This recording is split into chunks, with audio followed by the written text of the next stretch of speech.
It's a story that was first breaking on Eyewitness News at noon, and tonight we're working in-depth coverage of this Warwick fire. Fortunately, no one was injured, but dozens of people's lives have been turned upside down. And the phone calls and pictures started pouring in from Eyewitness News viewers around 10:30 this morning when a large plume of smoke began rising over the horizon. This is what it looked like from our city cam in downtown Providence, more than 10 miles from the scene.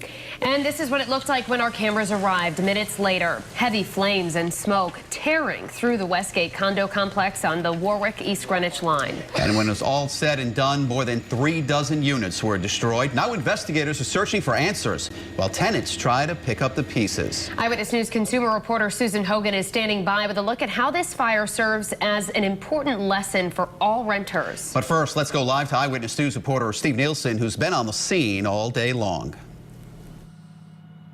Well, you saw what the flames looked like when we first arrived on the scene. Let's take a look at what it looks like now, this smoldering wreck. This used to be a 3-story condo complex. The third story's all but vanished at this point because of the flames. And when you see that and see how it looks now, it's incredible to think that nobody was injured during this fire. No residents, not a firefighter, but there was still plenty of issues that firefighters had trying to put it out.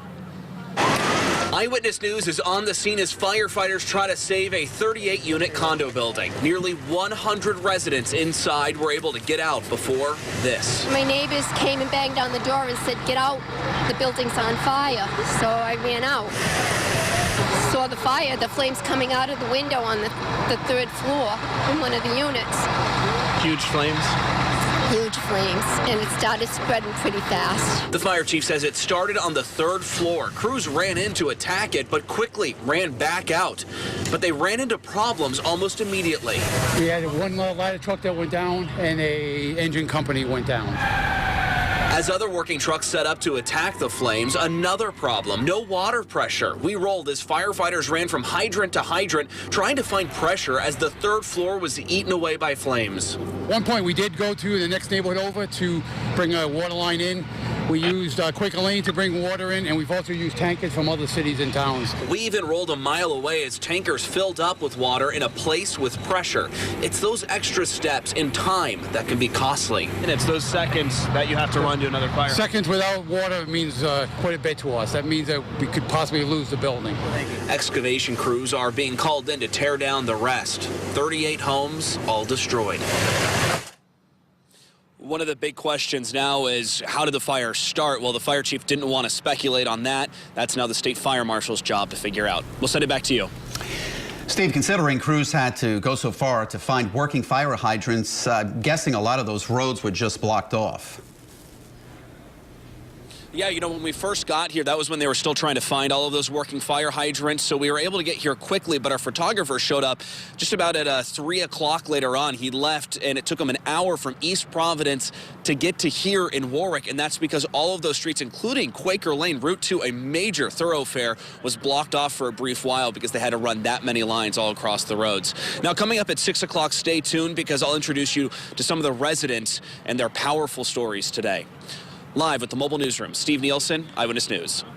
First at 6 tonight, we begin with the very latest in a massive fire at a condo complex in Warwick.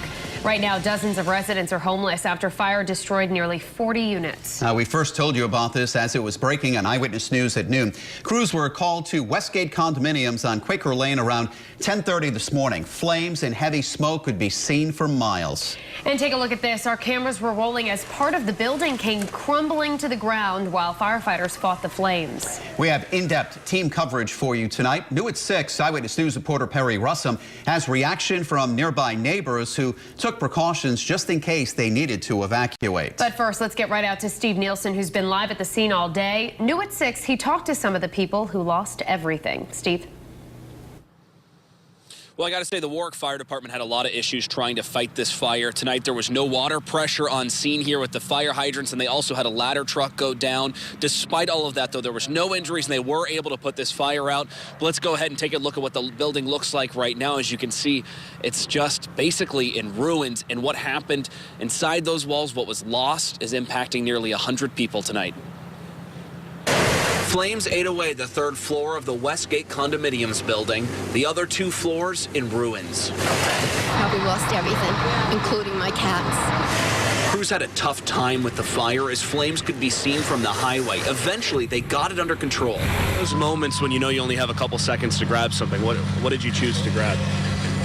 All my electronics. Mac Odom lived on the first floor. His phone had all of his pictures on it, but he lost something very valuable to him. He's a singer, and every recording he had of his work for nearly 40 years was inside. Stuff that you've been recording? Yeah, for many, many years. Yeah, gone. If it don't come out of that building, yeah, gone. Susan Gapo showed me pictures of what she lost. Her 2 cats, Lucy and Freddie. No words. Everything's gone. This is a nightmare. It's nothing I ever expected. Never. They are my kids. Yes. They're only 4 years old. They're little babies. Well, Susan and Mac are just 2 stories that we had time to tell tonight. I spoke with dozens of people on the scene all throughout the day, and all of them had very similar stories of loss. Shannon, Mike? Steve, you've been there all day long. Where does the investigation stand now? Well, basically, the fire chief didn't want to speculate as far as what the cause of the fire might be. It's still simply too early in the investigation to be talking about that. But the state fire marshal's office is on scene right now. They're waiting for everything to continue to smolder and go out before they want to walk in through the property and be able to take a closer look at it to be able to find any clues. With the Mobile Newsroom, Steve Nielsen, Eyewitness News.